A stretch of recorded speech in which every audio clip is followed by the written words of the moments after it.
All right, so get this. You send us an essay, and it's called An Outline of Intellectual Rubbish. Wow. I know, right? Catchy title, but here's the thing. Okay. It's by Bertrand Russell. Oh, wow. Mathematician, philosopher, Nobel Prize winner. This guy's seriously brilliant. Yeah. So what's he doing wading into the world of rubbish? Well, it's fascinating because he uses humor to tackle a pretty weighty issue, Yeah.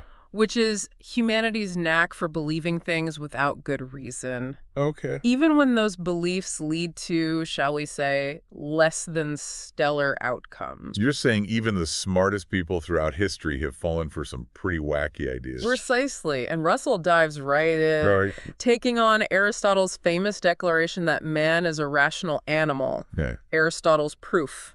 Arithmetic. Because Right. humans can do math, they must be rational. Hold on. Yeah. That's his big argument. Seems a bit simplistic, doesn't it? Well, Russell thought so too, especially considering that even back then, calculating machines were already outperforming humans in math. Oh, interesting. Just imagine what he would say about our smartphones and AI. Yeah. Mind blown. Yeah. Okay, so Aristotle might need a little bit of an update there. Right. But Russell doesn't stop there, does he? Not a chance. Right. He playfully dismantles the supposed rationality of all sorts of groups. Right. Statesmen, writers, philosophers, you name it. Yeah. But one group in particular gets a good dose of his wit.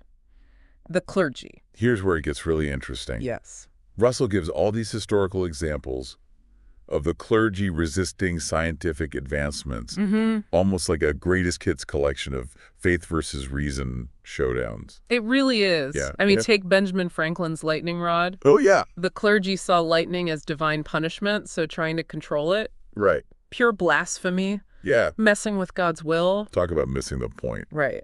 And wasn't there also that whole thing with earthquakes? Yes, you're thinking of Dr. Price, who blamed the earthquakes in Massachusetts on the increasing use of lightning rods. So it's like God was saying, Yeah. fine, block my lightning, but have some earthquakes instead. Exactly. It's like God's trading cards. The irony is thick enough to cut with a knife. Right. It makes you wonder, Yeah. what other beliefs are we clinging to that are just as unfounded? That's the core of Russell's argument. He challenges us to examine our beliefs, not just accept them because they're tradition or because they make us feel good Right. or because somebody in a position of authority told us so. Speaking of authority, Yes? Russell doesn't hold back when it comes to the concept of sin either. No, he doesn't. He even uses euthanasia as an example. He does. It's a striking example of how rigid interpretations of sin can lead to needless suffering. Okay. He discusses a bill in England to legalize euthanasia for patients with painful, incurable diseases. Seems compassionate, right? Absolutely, especially if the patient consents and doctors agree it's the most humane option. Right. But the Archbishop of Canterbury stepped in, declaring euthanasia to be suicide and therefore a sin. Wow. And the bill was rejected. So the patients were left to suffer, Yes. all because of this rigid definition of sin. Yes. It's like picking and choosing which rules to follow based on convenience. Right. And of course, it wouldn't be a Bertrand Russell essay without him tackling good old-fashioned superstition. Oh, of course not. So even in the face of scientific progress, these beliefs stubbornly persist. They do. We put a man on the moon, Yeah. yet people still consult their horoscopes for life decisions. I know. It's baffling. It really is. Speaking of baffling, Yes. Russell shares this anecdote about nuns wearing bathrobes while bathing to avoid God's gaze. Oh, my goodness. I mean, come on. It highlights this human tendency to project our limited understanding onto the universe, even onto the divine, Right, as if God, the creator of the cosmos, can't see through a bathrobe. right. Right. This brings us to a major theme. Self-importance as a breeding ground for false beliefs. Yes. What's Russell's take on this? He argues that many beliefs, especially religious ones, stem from this need to feel special, Okay. to believe that we're at the center of the universe. He tells a story about a man who was cured of chronic melancholy when he realized his sin wasn't unique. So, misery doesn't love company after all. Exactly. Interesting. The man felt special in his sin, and that fed his despair. Oh, okay. But this need to feel special goes beyond individuals. Right. Russell tackles the idea that humans are the pinnacle of creation, the most important beings in the universe. It's like saying the entire evolutionary process over billions of years was just leading up to us. Right. Talk about an ego trip. It is, and Russell reminds us that life on Earth, including us, is probably temporary. Oh, yeah. I mean, the sun will eventually explode. That's true. It puts things in perspective, doesn't it? Definitely a humbling thought. Yeah. It's like he's saying, hey, we're flawed. We make mistakes. Yeah. We believe silly things. Yeah. But maybe we can strive to be a bit more rational, a bit less self-important. A bit more humble. Yeah. And maybe by recognizing our tendency towards intellectual rubbish, Yeah. we can avoid some of the bitter blunders of the past. We can only hope. Right. But it's not just our egos that lead us astray. No. Russell also delves into how emotions, especially collective ones, can fuel false beliefs. Oh, absolutely. Think wartime propaganda or mass hysteria. That's where things get really dangerous. Okay. Russell shows how emotions, amplified by group dynamics, can lead us down some very dark paths. Like what? Give me an example. Well, he uses the Angels of Mons sighting during World War I. Oh, yeah. British soldiers claimed to see angelic figures protecting them in battle. Right. Now, it's a comforting story, but with very little evidence. Right. Yet it was widely believed, offering hope during a horrific war. And then there are the truly disturbing examples. Yes. Like the myth of ritual murder accusations against Jews, used for centuries to justify persecution and violence. It's a chilling reminder of how easily fear and hatred, fueled by unfounded beliefs, can be weaponized against entire groups of people. And this tendency to believe the worst about the other doesn't stop there. No, it doesn't. Russell also tackles the myth of unchangeable human nature. Yes. That certain behaviors are just hardwired and inevitable. Like the claim that war is in our nature and therefore unavoidable. Which, conveniently, is often used by those in power who benefit from war. Of course. But Russell offers concrete examples of how human behavior varies drastically across cultures. Right. What we consider natural is often just a product of our upbringing. Precisely. Like what? Well, he points to things like polyandry in Tibet, where a woman has multiple husbands, Oh, wow. and wife-lending in some tribal societies. Okay. Practices that might seem shocking to some, yet are perfectly normal within their cultures. Right. It reminds us that our way of life isn't the only way, and certainly not necessarily the best way. Precisely, and this ties into Russell's point about governments shaping beliefs and behavior through education and propaganda. He compares a society of free-thinking individuals to a population molded by propaganda. Yes. The difference is stark. It is. What does he say? Well, he says it's like comparing a pile of raw materials to a fully equipped battleship. Okay. Both have similar components, but the battleship is designed for a specific purpose. And that purpose isn't always benevolent. Right. It can be used for war, oppression, Yeah. or hopefully for peace and progress. It's a bit unsettling to think about. Indeed. But as always, Russell offers a glimmer of hope. Okay. He acknowledges that while conformity can be dangerous, so can blind nonconformity. Right. Not every unconventional opinion is right, just like not every popular belief is wrong. Okay. He shares some hilarious stories about people with truly bizarre beliefs, just to prove that being different doesn't equal being right. Like what?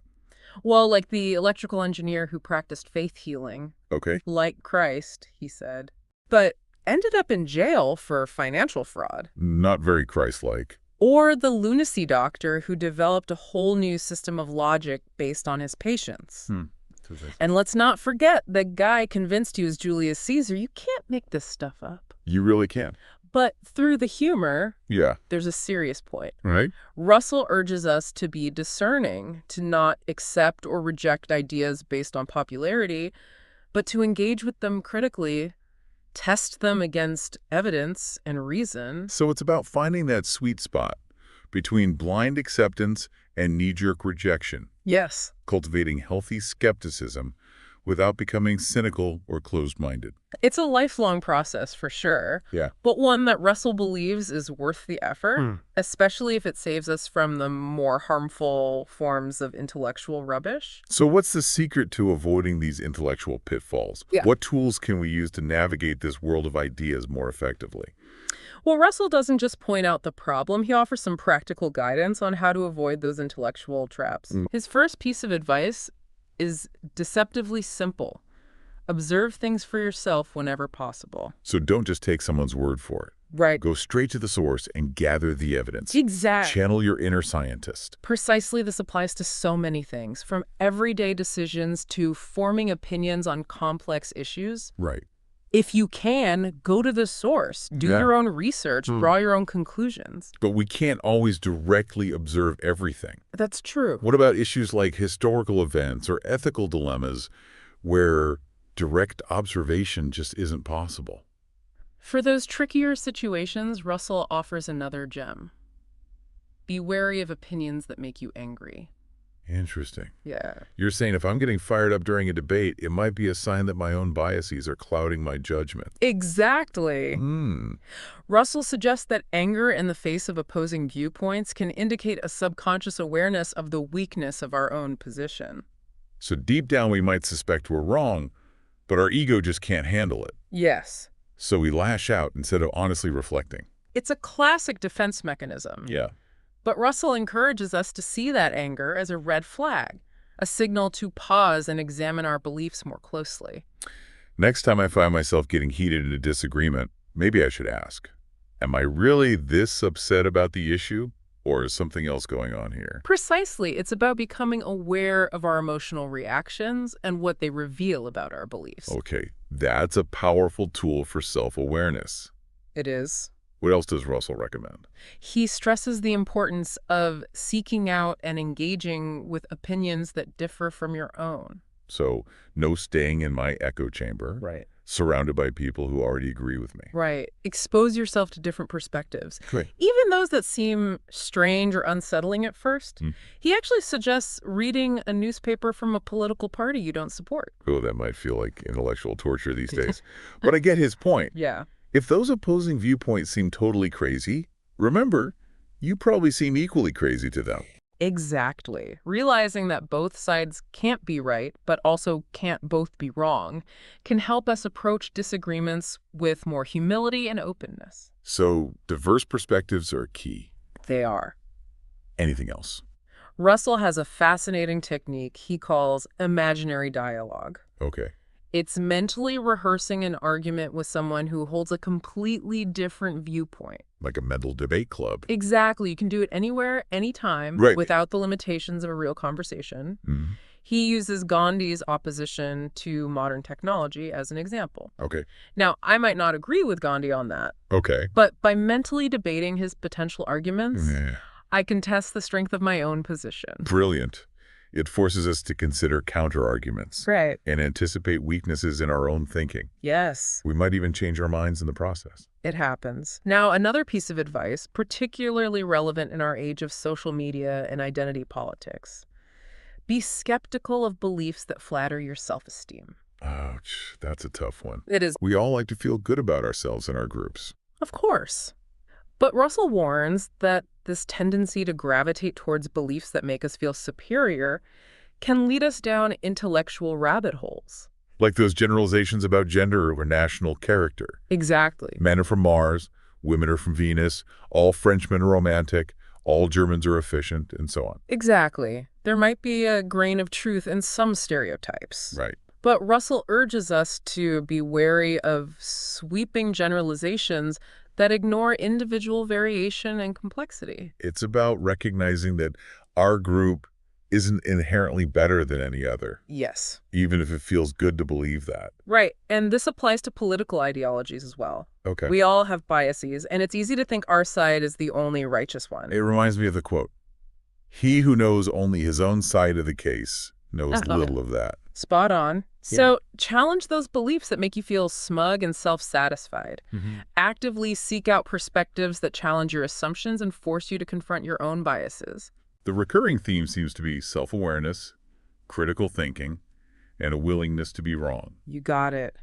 Russell acknowledges that avoiding all error is impossible. Yeah. But by cultivating these habits of mind, we can at least avoid the worst forms of intellectual rubbish. Well said. But it's not just our intellectual pride that leads us astray. No. Russell points to another powerful emotion: fear. Ah, yes. Fear, the great motivator, the master manipulator. When it comes to shaping beliefs, fear is incredibly potent. It is. It can make us believe things that aren't true simply because they offer a sense of security or control in a chaotic and unpredictable world. He talks about primitive magic with its talismans and spells designed to ward off evil spirits. Now, we might scoff at those ancient superstitions, Yeah. but are they so different from our modern anxieties and how we try to manage them? Good point. We might not believe in witches and curses anymore, but we have our own fears. Yes. Terrorism, economic collapse, climate change, pandemics. And these fears can drive us towards beliefs that offer comfort or control. Right, even if they lack evidence or logic. When we're afraid, we grasp at straws, believing whatever makes us feel safe, Right. even if it means sacrificing reason and critical thinking. And this isn't limited to individuals. Okay. It can manifest on a societal level, shaping entire cultures and ideologies. Give me an example. Think of the Romans during the Punic Wars, Okay. blaming their defeats on lapses in religious practices, even resorting to human sacrifice to appease their gods. A stark example of how fear, amplified by group dynamics, can lead to barbarity. Yes. We might like to think we're more civilized than ancient Romans, but are we really that different? It's worth pondering. Look how easily fear is manipulated for political gain. Right. How quickly people turn on each other when threatened. Sobering indeed. So what's the antidote to this fear-driven irrationality? Well, How do we break free from fear and start thinking more clearly? Russell offers two potential paths. Okay. One is convincing ourselves we're immune from disaster, Okay. creating a psychological shield against life's uncertainties. Basically, denial. Yeah. Pretend everything's fine and hope for the best. It's tempting, and some optimism and self-confidence can be healthy. Yeah. But Russell points out this can easily tip into delusion, Okay. leading us to ignore real dangers and make bad choices. Okay, so denial's not the answer. Right. What's the alternative? The path less traveled, according to Russell, is cultivating sheer courage. Okay. Not just physical courage in the face of danger, Yeah. but moral courage to confront uncomfortable truths, challenge our own beliefs, Okay. and stand up for what's right, even when it's unpopular. That's a tall order in a world where conformity is often rewarded. It is. And dissent can be met with ridicule or even persecution. It's not easy, but Russell believes it's essential if we want to break free from the shackles of fear and think for ourselves. Because it's ultimately fear that keeps us trapped in those cycles of superstition and irrationality. Precisely, fear makes us vulnerable to manipulation,